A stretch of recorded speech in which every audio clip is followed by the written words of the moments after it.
حسن المآب. إلهي صلاة القيام أثابكم الله. الله أكبر الله أكبر. الحمد لله رب العالمين الرحمن الرحيم مالك يوم الدين إياك نعبد وإياك نستعين اهدنا الصراط المستقيم صراط الذين أنعمت عليهم غير المغضوب عليهم ولا الضالين. Good viewers, Assalamu.Alaikum warahmatullahi wabarakatuh. You're welcome to Nastv Africa Ramadan lecture series.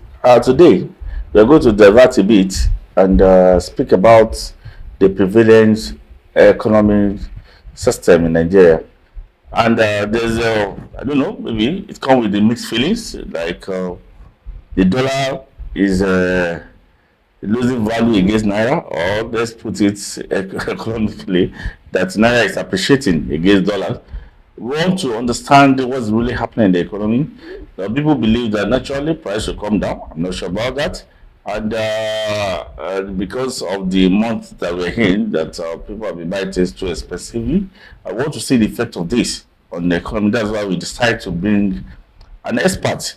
Alaji Babatunde Salami is a veteran. He was a banker, investment banker, and he's a farmer. He's an economist by excellence, and who understand, who has a grasp of economic system.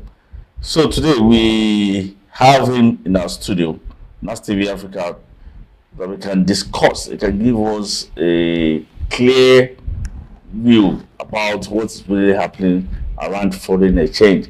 So you're welcome, sir. Yeah, how are you? Thank you very much, sir. So let's go. Thank you very much, sir. So let's go straight to the point. Okay, briefly, can you just provide an overview of a recent trend in exchange rates between Naira and dollar, and then what will have been responsible for the appreciation of Naira at recent time? Well, before now, for like almost 7 months, Yes, sir. there wasn't an MPC Monetary Policy Committee meeting. Okay. One was held last month, and another one this month. The one last month sent to look at the whole economy after about 7 years uninterrupted. Okay. And they came to the point that, okay, there are need for adjustments here and there. And majority of that adjustment in the economist's time is like tightening the loose. Okay. That Naira was loose. Everywhere was full of Naira. So it's like bringing back the Naira, the increase CRR to from 32 to 45. Okay. It then means that if you take 100 Naira to a bank to deposit, 45 Naira will be kept in CBN without paying any interest. Okay. So we are left with about 55. So your interest will then you have 30% liquidity ratio that you need to deduct from that. Okay. So if you do that, you're only left with 25%. And that 25% is what you now need to generate to pay for interest deposits on interest. Okay. So it means loan is going to be priced at a higher rate than they were before. Okay. There will be less liquidity in the system to purchase either dollar or very few items. So it's like the overall effect is what you begin to see. Okay. And as a result of that, the CRR was increased from 18 to 22. Okay. Which means any banks that wants to borrow, you borrow at 22 plus 1. Okay. And which I think that the bank that have borrowed are in the neighborhood of about 4 trillion now. Wow. Because they don't have, after taking the CRR, not too many banks had liquidity to be in operation, so they applied to CBN for maybe 7 days, 1 month, 90 days tenor to keep in operation. And they need to pass that into their loan asset creation. So I don't think anybody can approach any bank and get any loan less than 35, 40. 40% now. Right now. So and that has its overall effect. Okay. On one, productivity. 2, default rate. 3, accessibility for others who had not enjoyed such credit before. All right, now let me quickly cut in there. With this explanation on making loan difficult, I think economics supposed to be a balanced thing. Yeah. But we are saying that the interest rate is getting higher because we don't produce. Yes. We don't export. And again, the only source of finance for anything to even be produced and be exported is through loan. Yeah. And the loan is being tightened now. Yeah. So, I mean, what do you think the government, are we not collecting from poor to pay Peter or something? No, I think well, there are too many issues. Okay. The first issue is that the monetary policy committee or people within that sector believes strongly that if you control the monetary policy end, you are likely to rain down on inflation. Okay. I believe that's just a pure lie. Monetary policy controls only about 10% of Causes of inflation. causes of inflation. Because all you are talking about is stability of exchange rate and supply of naira. What about production? If you don't have productions and you need to import anything, even if it is toothpaste, you are importing foreign inflation with that, because the manufacturer over there are not going to sell to you at a cost price. They are going to have their own margin. When you are taking it out, there will be inflation on it because they've had their own margin. So by the time it comes here, you are going to pay, whether legally or illegally, rightly or wrongly. Either you come through with the Iroko and some other thing. The roads are not free. You need to pay some stipend to get in. Those get added into whatever value you are bringing. And if you come through our port at about 30-35% import duty, you are not likely to come and be selling at anything less than 40% of the purchase price over there. Okay. Wow. So I can comfortably say that the policy they are adopting is window dressing. Well, as far as monetary policies is concerned, yes, they are doing what's okay. Let's be doing something. But how the transmission effect of what they are doing, It's not effective. it cannot be effected in 3 months. Okay. Until when you begin to see production, especially we begin to see some benevolent governors Now coming along to say, okay, we have these tractors, 1,000 tractors here, 1,000 in Niger, and if other state governors follows, okay, and farmers are empowered, and the risking of kidnapping and some other things are done in a way, then you now begin to see both monetary policy and fiscal policy working in tandem, not necessarily in unison. Okay, let me quickly ask for your view on this. I think you are supplanting a practice in the past with this issue of governance intervention through subsidizing the input for agricultural practice.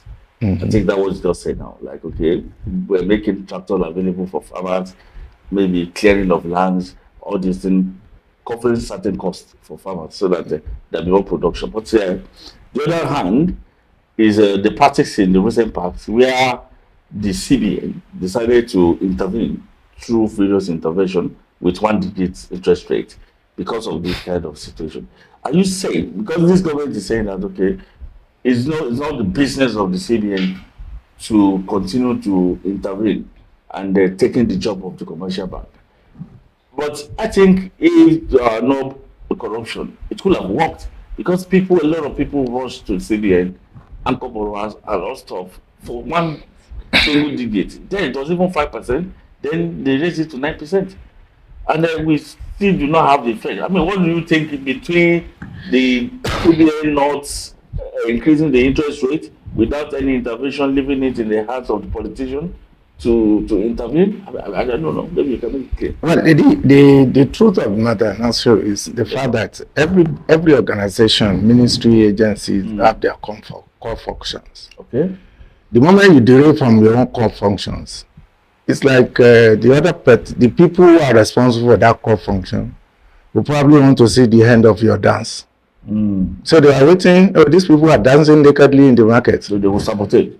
Whether rightly or wrongly, they will be watching them. And at the end of the day, whether they dance well or not, it will be appraised by the onlookers. One, for me, any CBN, by any measurement that goes into any intervention fund, it shows that the governor does not even understand the economy. We have Bank of Agric. Okay. They have staffs virtually in every state. You have Bank of Agric, BOI. Okay. And these are supposed to be intervention organs. Okay. They have trained people. There are people who have spent less than 10, 20 years on the job. For CBN to now say, I'm going to intervene on behalf of Agric Minister, and I'm giving S amounts. In fact, they won't call it on behalf. So you have intervention from for 500 billion for farmers. I mean, the man who's in Agric, what do you expect him to do? He doesn't have money. It depends on budget. Maybe his budget is less than 400 billion, and somebody say, I'm going to give you 500 billion. Where is the collaboration? He was not consulted in one. There was no input from his own people. So the CBN decided to say, no, I'm giving out loan. Now, who is going to get the loan? And what is the mechanism that you are going to put in place? Anchor borrower, NASTRAC, the bank that was established less than 2 years, and you place so much of billions in their disposal. What's their that I've never managed any fund before? The MD happens to be a CBN appointee who works with CBN. CBN is more or less 30 days make one pay. What was the KPI of the person that are giving such money to? What has he managed in the past? How come they are not expected? There will be issues in terms of managerial ability and fund management. And in terms of who to give the loans to. What are the criteria for setting out for people to give loan to? Just apply. Apply. That's it. Whether you have a farm or you don't. Just apply. And politicians, I mean, they are human beings. They are looking for how to better their life. So they know that once I apply, I need 1 or 2 phone calls to get. So when I for one, and you remember, I didn't apply for any because I believe 9% in an era where people are doing 35 something. That was like you are subsidizing. You know the word subsidy. We only see it in oil alone. I think, sir, let me tell you. Is there no beauty? Because then I was really impressed. You know, they put ban on certain imported goods, and they did this intervention to encourage local domestic output. I think there's beauty in that. Is it the management? The intention was right. Is it the approach? Or what could they have done better? What could they have done better would have been the issue. Now you are banning something. Now you need for people who are already in that business. Okay. What their challenges? Okay. How do you deem risk those challenges? And then you want them to expand. Okay. At least for the shortfall that you are banning, they need to probably have production to meet at least 60%, so that at least it will not be as if we don't have, there's no alternative. Okay. But you said you are banning milk, and then you are banning rice, you are banning this. I mean, if you have 40 items and you are banning, the word is not even banned. That's the irony of it. Okay. The CBN comes out and says, I'm banning rice, I'm banning milk, I'm banning. But we still see the milk in town. We still see the rice in town. So what have you banned? No, the actual thing is I'm restricting my sales of FX to this set of group. So go and find your FX somewhere. You are not banning it. Okay. Because the moment you use ban, it then means anywhere we see it, oh, I get it. It should be a contraband and people should be arrested for it. Okay. Was that what was explained? No, it wasn't. So the word ban, because the most CBN governor gets the banning on no forex. On my own platform. Now, so don't come to my office. I will not sell to you. That's an agreement between you and I don't know what has happened. Nobody knows what has transpired between you and I. But any other person can walk in and buy. Okay. Huh? Maybe you've defaulted on repayment for me twice, and I decided to say no. Because, like you rightly said, I think it was discovered recently by Cardozo government in CBN that there are people that even got FX to the tune of 2.something billion, 500 million that never imported anything. Yeah, what do you expect? I mean, they were just going round tripping or something. Well, the good thing is let people who are mandated to do their own job do their job. Okay. There's nothing wrong in Agric or CBN saying, well, the sense of having issues with soybeans or maize. Agric department, which area produces soybeans or maize within our geographical setting? And they identify maybe 3 or 4 locations, and it's okay, look, can you, as a group minister, send your guys there, let's go there and go intensive training, provide online services, and then we can now begin to say we will assist those areas in terms of production, and this is the target that we're expecting from them. They are doing maybe 10 tons. We want to move to something like 70, 80 tons. So what do we need to do? There will be brainstorming, there will be issues, some people will discuss boundary trees, some people will discuss rain fed. Are we going to rely on rain or do we have irrigations? And when that is done, even if you don't get 70, if you get 50, there is an improvement. But in a situation where you're doing 10, and you now pump out so much money, and instead of getting 10, you're getting 7. It's money thrown, good money thrown to bad rubbish. All right, thank you. So maybe let's go back quickly to the initial discussion. Now, in your own estimation,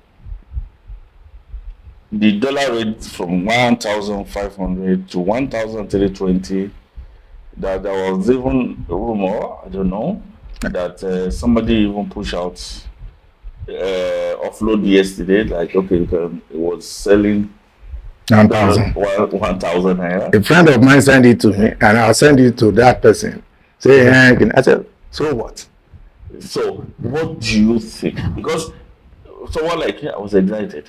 And then people have been asking me that, okay, fine, that dollar is coming down. Because what we want to know as a layman, you have to explain this to us, because there's so many laymen watching us outside. They believe that anytime they go anywhere, they want to buy something today, they find it 200 naira. In the evening, it's already 500. By tomorrow, it's 1,000. And if you ask them, they say dollar. Now dollar is coming down. People expect that the price should be coming down. What's the correlation? Well, it's not as simple as you put it. Okay. And I'll try to put it in such a perspective. Number one, people could talk about dollar. At times, it amuses me. And you know why? What about if we are using euro? Would they be shouting euro? Or if we are using pounds as a common convertible currency, will it be pound? Nothing has happened to the dollar. It's a currency on its own and it's stable. So it depends on what you are bringing to the table that will alter the balance of that exchange. If you have too much pressure in terms of people want to buy dollar in large volume, you are likely to see a lot of depreciation in the value of the naira. And you can see down, the only thing is that people we've been living in the past with happenstance. Anything that happens, we live with it. Anything that happens, we live with it. That is not easy. Appreciation and devaluation of naira happens on a quarterly basis. People don't know that. And each of the quarter, it depends on where is the pressure coming from. Now, between September and December, there was so much of pressure. One, school fees are being paid. People are preparing for December and early January sales. Majority of them have to buy goods outside our shops. Most of those goods don't get here in 30 days. So September, October, they are actually buying and stocking. By November, they start selling. By January, their stock would have been depleted or completely finished. So in January, there will be pressure for school fees of those who are schooling abroad. Demand for that demand will increase, but you won't see that demand in October. You won't see it in November because it's already been paid for in September. As long as you don't see it, but in January you see it. People who had made sales, they need to recoup their funds and probably go for a repurchase. In January, February, there will be repurchase demand. They are expecting by March, April, those goods will have been here. They will sell till June. There will be another order around June. Hajj and Umrah will probably come in between, but they are not as significant to drive rate a while. So by June, you won't see too much of a pressure, but by September, you will see another pressure of building up, regardless of. What can we do about it to reduce the pressure? That syndrome is part of the pressure. No, I'm not. Those people that are running away, the basis upon which they have the chance to do that is that they are going back to school and they need to purchase dollars. So I just give you. No, I'm not even sure that was the basis. Anybody that is going on Japa is like, I'm going to be working and be educating myself. So most likely they're not expecting Naira to be their sources of funding their education. No, it's as even at the time they're living, it put pressure on the dollar because they're demanding for it to pay school fees. I think they're just part of the thing. Well, it's part of it. Of course, the government cannot look out of this. Yourself, you're deceiving yourself. Okay. I want to travel. I've met all the requirements. And they said I need to pay. Government, you see what percentage of the FX is being supplied by CBN? You need to find that out. It's less than 10%. All the Igbos guys you see in Alaba, in Taiwo and all of that, and they are into building materials, spare part and this. You think they go to CBN to go and access their phone? How they do it? Oh. A sophomore.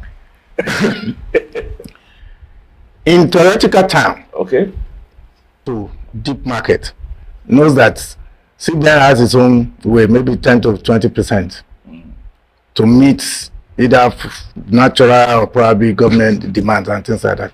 The parallel markets, which you are referring to, meets another 10-20%. The bulk of it goes into transfer markets.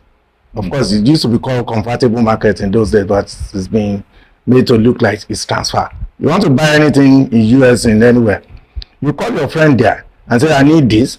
He tells you how much is an exchange rate.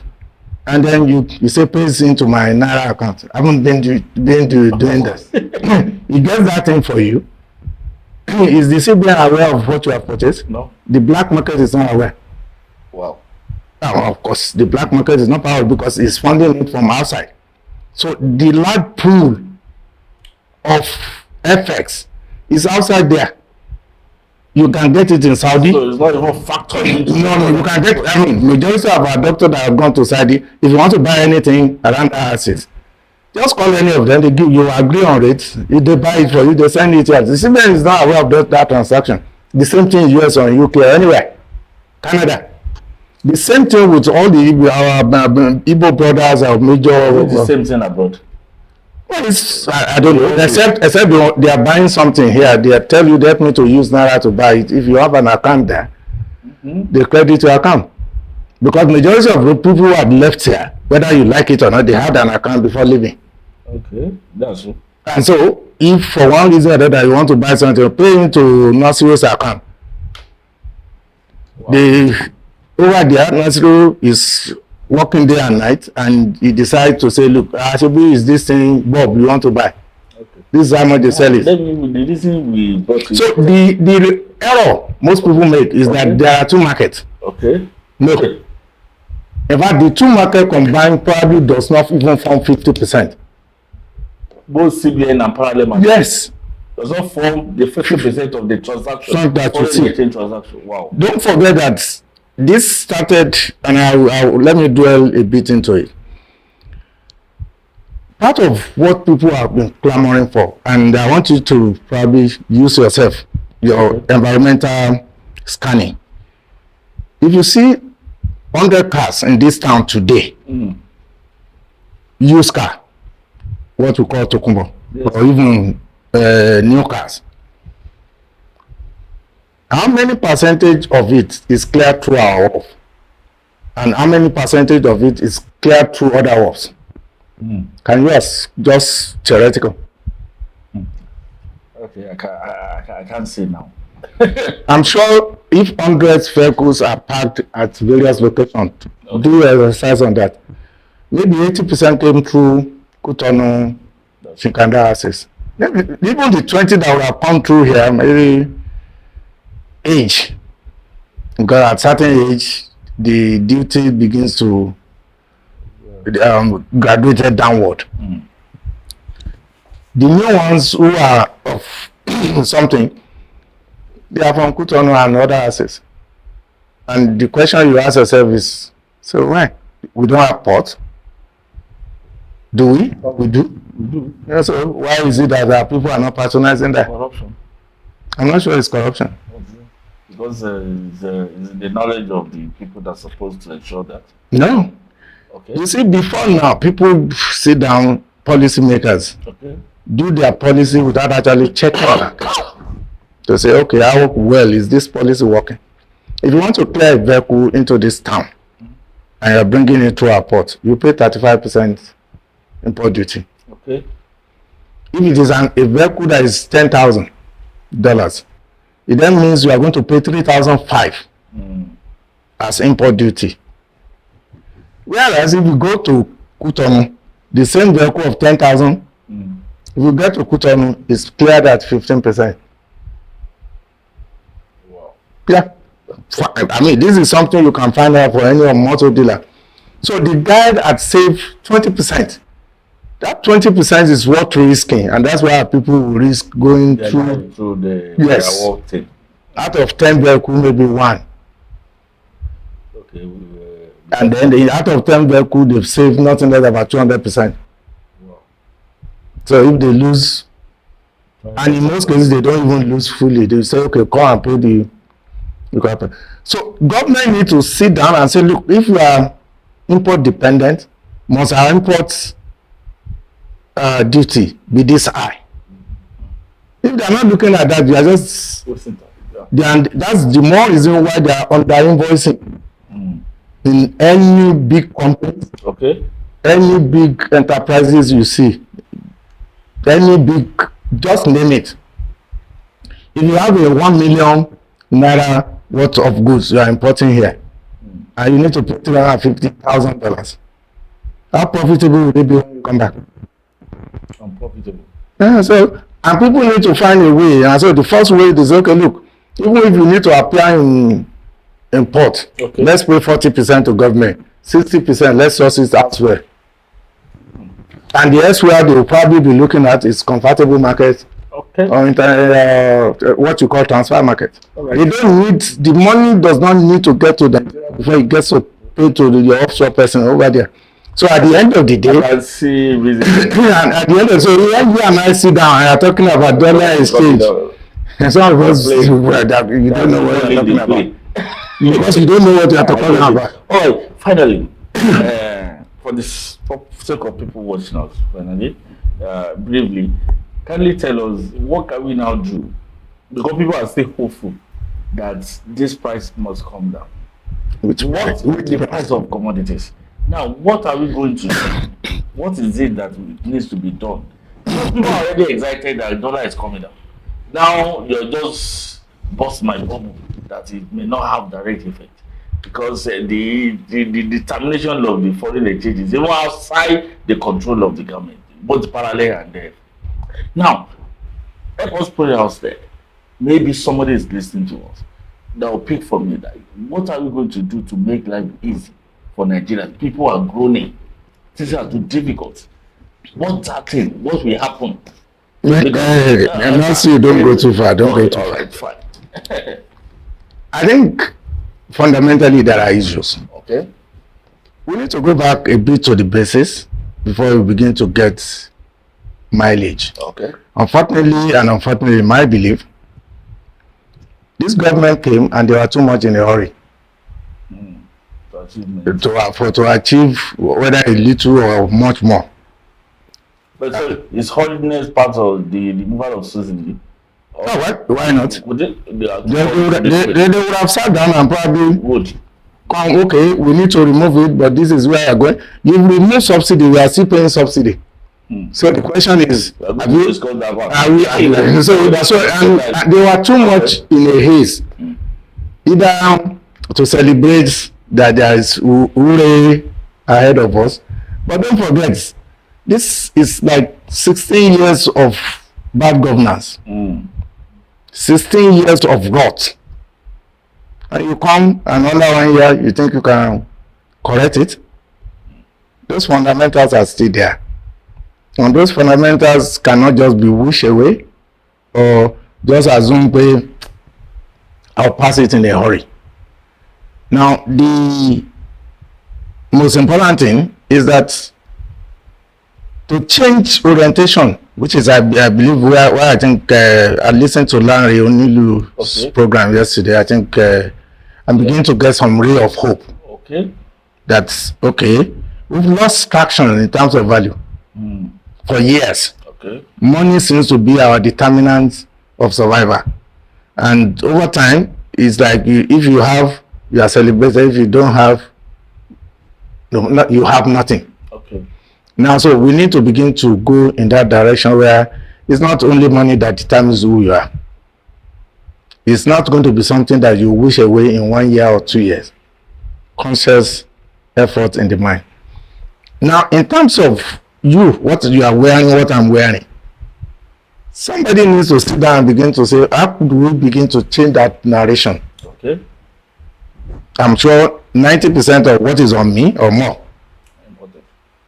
Just like you, just like any of this camera here. Very well. Are we saying you cannot see anybody that can put heads together and put any of this? Okay. Those little things will matter, and those are the bases upon which we need to stand. Okay. Before we begin to say, no, you just don't come and think. I think it's Alan Greenspan that said this, the former ex-Jacker of US. Okay. He said, when the tides are high, everybody can dance in the ocean. But when the tides are down, we know who's dancing nakedly. Okay. Yeah, because anybody can run in the tides. We need to go back to basics. Okay, like as we speak today, we say inflation is 30%. You and I know it's not 30. Yes. Because what you bought pure water, how much was it last year? 250 per bag. How much is it per bag? 500 now. Is that 30% increase? No, that's 100%. Wow. As simple as that may be, and that goes for virtually every other thing along the value chain. But because we've been deprived of information, the last time the basket, the warehouse inflation was jiggled to say, okay, what proportion can agri cover, what proportion will information tech, what textiles, manufacturing, was 2009. That's 15 years ago. Wow. And it ought to have been done every five years. Okay. So if that is the juggle now, maybe our inflation will be closer to 50 than, which is in tandem with the pure water that we just used as an example. Made a valid point, and the valid point is the fact that we need to go back to the basics and look at the fundamentals and be intentional about it without being political, And then we have to be truthful to ourselves that we want lasting solution to this problem. Sir, you have done so much well, and I'm sure we can never have enough of you. And basically, we're going to continue this discussion. We have subsidy removal, the effect. We have so many other things to discuss that people need to know, because they are confused, because they begin to think this way we're going to continue. Is there anything that government needs to do? And by the grace of God, we're going to bring you back, that we are going to make a series. So we so much appreciate your comment. I believe that when we call you next time, you're going to oblige us. By the grace of God. We'll be talking to Alhaji Babatunde Salami, a veteran economist, a farmer, a former investment banker, and he's still an investment banker. You can get any kind of consultancy, advice, and whatever from him, and he's always available to listen to you. So thank you very much for having you here again. So my name is Nasir Abdul from Nastv Africa on Ramadan lecture series. We just have to divert a bit to discuss economy, and I believe that must have learned one or two things. Leave your comments and your view about the discussion. And kindly subscribe to our YouTube channel, Nastv Africa, and follow us on our social media handles: TikTok, Nas Business Coach on TikTok, then Facebook Nastv Africa, and Instagram Nastv.Africa. Thank you and God bless you. So I appreciate our sponsors for supporting this daily Ramadan lecture program. May Allah accept it from you as an act of ibadah. Jazakumullahu khairan. Follow, watch, like, and subscribe to our YouTube channel at Nastv Africa, Facebook at Nastv Africa, Instagram at Nastv.Africa, and TikTok at Nas.